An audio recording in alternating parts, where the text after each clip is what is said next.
കോൺഗ്രസ് അനുഭവങ്ങളിൽ നിന്ന് പാഠം പഠിക്കുന്നില്ല. കോൺഗ്രസ് ഈ രാജ്യത്തെ മതനിരപേക്ഷ ജനാധിപത്യ വിശ്വാസികളെ അങ്ങേയറ്റം നിരാശപ്പെടുത്തുന്ന കാഴ്ചയാണ് ഹരിയാനയിലെ വാർത്തയിൽ നിന്ന് നമുക്ക് ലഭിക്കുന്നത്. എല്ലാവരും പ്രതീക്ഷിച്ചിരുന്നു ഹരിയാനയിൽ ഇത്തവണ BJP ഗവൺമെൻറ് താഴെ വീഴുമെന്ന്. കടുത്ത ഭരണവിരുദ്ധ വികാരം അവിടെ നിലനിന്നിരുന്നു എന്നുള്ളത് യാഥാർത്ഥ്യമാണ്.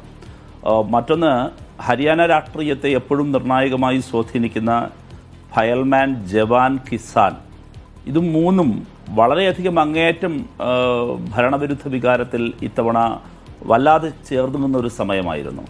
അഗ്നിവീർ വിഷയം ഏറ്റവും അധികം ഹരിയാന രാഷ്ട്രീയത്തിൽ ചർച്ച ചെയ്യപ്പെട്ടൊരു കാലം. അതോടൊപ്പം തന്നെ വിനേഷ് ഫോഗട്ട് രാഷ്ട്രീയത്തിലേക്ക് ഇറങ്ങുന്നു. അതിനു മുമ്പുണ്ടായ സംഭവ വികാസങ്ങൾ ഞാൻ വിശദമാക്കുന്നില്ല. കായിക മേഖലയ്ക്ക്, പ്രത്യേകിച്ചും ഗുസ്തി താരങ്ങളോട് കേന്ദ്ര സർക്കാർ കാട്ടിയ അങ്ങേയറ്റത്തെ കൊടിയ വഞ്ചനയ്ക്കെതിരെ, ക്രൂരതയ്ക്കെതിരെ ശക്തമായ ജനകീയ വികാരം അവിടെ ആളിക്കെത്തിയിരുന്നു. മൂന്നാമത്തെ എലമെൻ്റ് എന്ന് പറയുന്നത് കിസാനാണ്. ശക്തമായ കർഷക മുന്നേറ്റങ്ങളുടെ ഇടമായി ഹരിയാന മാറി. നോക്കൂ, ഈ മൂന്ന് രാഷ്ട്രീയ അനുകൂല സാഹചര്യങ്ങളെയും തങ്ങൾക്ക് അനുകൂലമാക്കി മാറ്റിയെടുക്കാൻ കഴിയുന്ന, അല്ലെങ്കിൽ BJPക്ക് എതിരെയാക്കിയെടുക്കാൻ കഴിയുന്ന സുലഭമായ വളരെ നല്ലൊരു അന്തരീക്ഷത്തെ കോൺഗ്രസ് അവരുടെ ഓവർ കോൺഫിഡൻസും ഓവർ സ്മാർട്ട്നെസ്സും കാരണം തകർത്ത് കളഞ്ഞ കാഴ്ചയാണ് കാണാൻ കഴിയുന്നത്. നമുക്കറിയാം, ഇന്ത്യൻ രാഷ്ട്രീയത്തിൽ സമീപകാലത്തുണ്ടായ ഏറ്റവും പ്രധാനപ്പെട്ട ഒരു പ്രശ്നം അരവിന്ദ് കെജ്രിവാളിൻ്റെ ജയിൽവാസമാണ്. തങ്ങളെ എതിർക്കുന്ന, തങ്ങൾക്കെതിരെ ശക്തമായി നിലനിൽക്കുന്ന ഗവൺമെൻറ്റുകളെ, അവിടുത്തെ മുഖ്യമന്ത്രിയെ, ഗവൺമെൻറ് നേതൃത്വം കൊടുക്കുന്നവരെ വളഞ്ഞിട്ട് ആക്രമിക്കുന്നു, അവരെ ജയിലിലടയ്ക്കുന്നു, അവരെ വേട്ടയാടുന്നു, കേന്ദ്ര ഏജൻസികളെ അതിനുവേണ്ടി ഉപയോഗിക്കുന്നു. ഒരു മുഖ്യമന്ത്രിയെ തന്നെ ഇന്ത്യയുടെ ചരിത്രത്തിലാദ്യമായി ജയിലിലിടുന്നു. അതായിരുന്നു അരവിന്ദ് കെജ്രിവാൾ. ആ അരവിന്ദ് കെജ്രിവാൾ ജയിലിലായ സമയത്ത് അതിനെതിരെ ഉയർന്നു വന്ന ജനകീയ രോഷം, അദ്ദേഹത്തിന് അനുകൂലമായി സുപ്രീം കോടതിയുടെ വിവിധ വിധിന്യായങ്ങൾ കടന്നു വരുന്നു. നീതി നിർവഹണം രാജ്യത്ത് സാധ്യമാകുമെന്ന പ്രതീക്ഷ രാജ്യത്തിനാകെ ഉണ്ടാകുന്നു. ആ ഘട്ടത്തിൽ അരവിന്ദ് കെജ്രിവാൾ ഒരു കിങ് മേക്കറായി ഇന്ത്യൻ രാഷ്ട്രീയത്തിൽ കടന്നു വരുന്ന ഒരു സന്ദർഭം, അദ്ദേഹത്തിന് ഒരു നിർണായക ഇൻഫ്ലുവൻസ് ചെലുത്താൻ കഴിയുന്നൊരു സാഹചര്യം. അദ്ദേഹത്തിൻ്റെ പാർട്ടിയും അദ്ദേഹത്തിൻ്റെ പ്രവർത്തന കേന്ദ്രവുമായ ഡൽഹിയോട് അതിർത്തി പങ്കിടുന്ന ഹരിയാനയിൽ സ്വാഭാവികമായും ഈ പറഞ്ഞ രാഷ്ട്രീയം, ഞാനീ പരാമർശിച്ച രാഷ്ട്രീയം റിഫ്ലക്റ്റ് ചെയ്യില്ലേ? ചെയ്യുമെന്ന കാര്യം രാഷ്ട്രീയത്തിൻ്റെ ബാലപാഠം അറിയുന്നവർക്കറിയാം.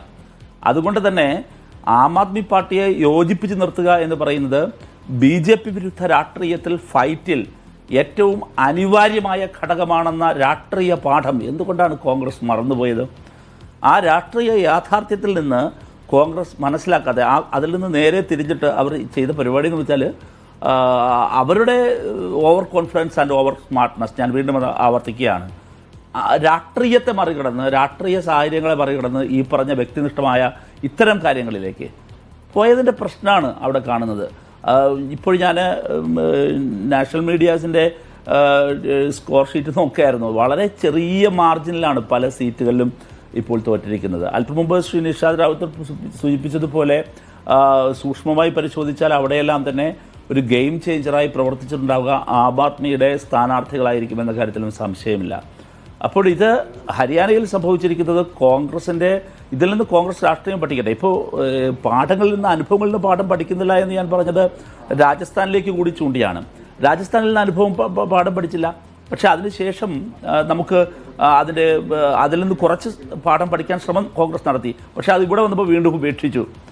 അപ്പോൾ എന്താണ് വരാനിരിക്കുന്നത്? ഞാൻ ഹരിയാനയിൽ നിന്ന് രാജസ്ഥാനിൽ ഓർമ്മപ്പെടുത്തുന്നു, ഇപ്പോൾ ഹരിയാന ഓർമ്മപ്പെടുത്തുന്നു.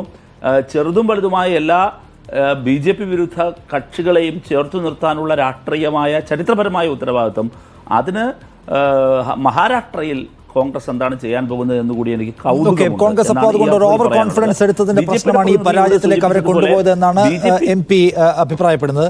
ഒരു കാര്യം കൂടി ശ്രീ റഹീം, ഇതിനകത്തൊരു പ്രധാന കാര്യമുള്ളത് കശ്മീരാണ്. കശ്മീരിൽ 10 വർഷത്തിന് ശേഷം നടക്കുന്ന തെരഞ്ഞെടുപ്പ്, 370 എടുത്തതിന് ശേഷം നടക്കുന്ന തെരഞ്ഞെടുപ്പ്. BJPക്ക് വലിയ ഹോപ്പ് ഉണ്ടായിരുന്നു.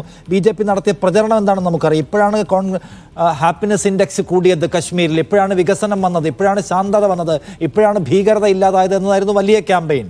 പക്ഷെ അത് ഇതിൽ പ്രതിഫലിച്ചില്ല. ഇന്ത്യക്ക് ഈ കശ്മീർ എന്ന് പറയുമ്പോൾ നമുക്കറിയാം ഇന്ത്യയിൽ വലിയ തോതിൽ ചർച്ചയായ ഒന്നാണ്. 370 എടുത്ത് കളഞ്ഞതിനെ കുറിച്ചുള്ള വലിയ ഡിസ്കഷൻ ഇന്ത്യയിൽ നടന്നതാണ്. ഈ കശ്മീർ റിസൾട്ട് ഇന്ത്യക്ക് നൽകുന്ന ഒരു പാഠം എന്താണ് റഹീം?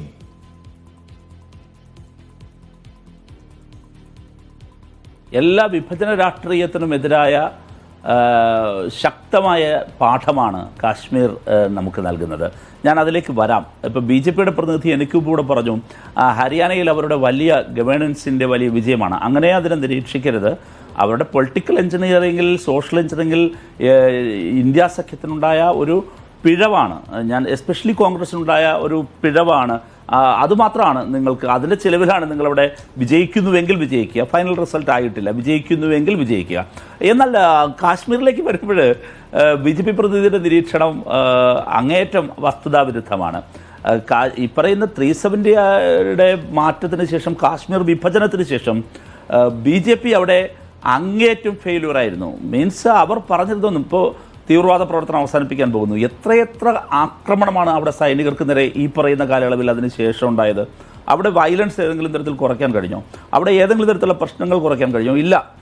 മാത്രമല്ല ആ തിരഞ്ഞെടുപ്പിനെ അവർ നേരിട്ടത് എങ്ങനെയാണെന്ന് അറിയാമോ? ഇപ്പോൾ നമ്മൾ സാധാരണഗതിയിൽ ഈ 370 മാറ്റുന്നു, അതിനുശേഷം കാശ്മീരിനെ വിഭജിക്കുന്നു, ആ ഡിവൈസീവ് പൊളിറ്റിക്സിനെ മാത്രമാണ് നമ്മൾ പറയുക. അതിനേക്കാൾ കൂടുതൽ വലിയ ഡിവൈസീവ് പൊളിറ്റിക്സ് മാത്രമല്ല, അവിടുത്തെ ഡീലിമിറ്റേഷൻ നോക്കൂ നിങ്ങൾ. അവിടുത്തെ വളരെ കൃത്യമായി അളന്നു മുറിച്ച് മതപരമായ പ്രത്യേകതകളെ വിലയിരുത്തി ഒരു കാരണവശാലും BJPക്ക് തിരിച്ചടി ഉണ്ടാകില്ല എന്ന ഉറപ്പിക്കുന്ന മണ്ഡല വിഭജനമാണ് അവിടെ നടത്തിയത്. എത്രയെത്ര ബില്ലുകളാണ്, ചെറിയ ചെറിയ ബില്ലുകളാണ് പാർലമെൻറ്റ് കടന്നുപോയത്. ഈ 370 മാറ്റുന്നു എന്നത് മാത്രമല്ല, അതിനുശേഷം എത്രയോ ബില്ലുകൾ കടന്നുപോയി. ഇതിലൂടെയെല്ലാം തന്നെ ഈ ദിവസത്തിന് വേണ്ടി, ഇന്നത്തെ ദിവസത്തിന് വേണ്ടി അവർ എടുത്ത തയ്യാറെടുപ്പുകൾ കാണാൻ കഴിയും. സൂക്ഷ്മമായ തയ്യാറെടുപ്പുകൾ. എന്തു ചെയ്താലും, എത്ര വലിയ കാറ്റ് വന്നാലും വീഴാത്ത വിധം അവിടുത്തെ മണ്ഡലത്തെ അവരിങ്ങനെ മാറ്റി മാറ്റി മാറ്റി മാറ്റി വരച്ചു. പക്ഷേ എന്നിട്ടും പരാജിതരാകുന്നു BJP. അത് ഇന്ത്യൻ രാഷ്ട്രീയത്തിന് നൽകുന്ന കരുത്ത് വളരെ വലുതാണ്.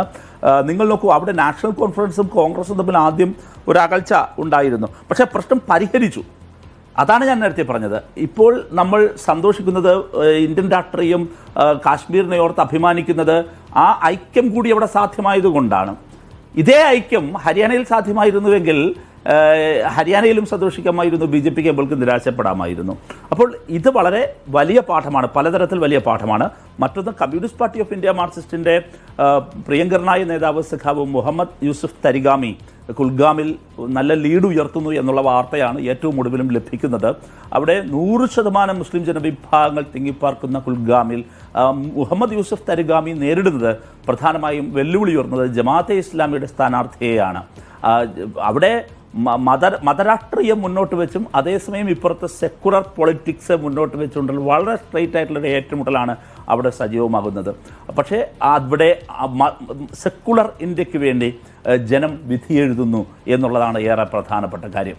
അതുകൊണ്ട് കുൽഗാമിലെ സഖാവ് മുഹമ്മദ് യൂസുഫ് തരിഗാമിയുടെ നിലവിൽ ലീഡ് ചെയ്യുന്നത് വിജയത്തിലേക്ക് എത്തുമെന്ന് ഞങ്ങൾ പ്രതീക്ഷിക്കുന്നു. എന്തായാലും അദ്ദേഹത്തിൻ്റെ ലീഡ് നില നല്ല സൂചനയാണ്. അതേസമയം തന്നെ കാശ്മീരിലാകെ നാഷണൽ കോൺഫറൻസ് കോൺഗ്രസ് സഖ്യത്തിന് നേടിയെടുക്കാൻ കഴിഞ്ഞ നേട്ടം BJP രാഷ്ട്രീയത്തിനെതിരായ വലിയ തിരിച്ചടിയാണ്.